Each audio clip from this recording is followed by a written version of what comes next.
হরে কৃষ্ণ। এই যে কুলগুলো দেখছো ঝেঁপে নিয়ে আসা, আচারের জন্য একদম পারফেক্ট শুকনো হয়েছে। তো আচারের আগে এভাবে ভিজিয়ে রাখতে হয় যাতে একটু নরম হয়। আর কুলের গায়ে যে সমস্ত নোংরা থাকে সেগুলো ধোয়ার জন্য একটু ভিজিয়ে রেখেছি। দেখো কত নোংরা বের হয়েছে। আরেকবার ভালো করে জল পাল্টে পাল্টে ধুয়ে নেবো। এখন জল ঝারিয়ে নিয়েছি আর এবার একটা একটা করে ফাটিয়ে নিচ্ছি যাতে ওই ভেতরে সমস্ত মশলাপাতি ঢোকে।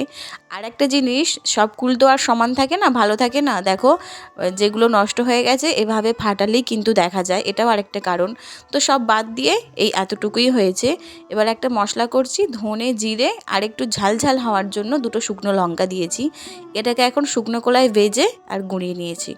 তেলের ওপরে একটু পাঁচফোড়ন দিয়েছি, তারপর কুলগুলো দিয়ে হালকা নাড়াচাড়া করেছি। আগের দিন যে বাদামের পাটালি করেছিলাম সেই যে গুড় ছিল সেই গুড় দিয়েই আজকে কুলের আচারটা করছি।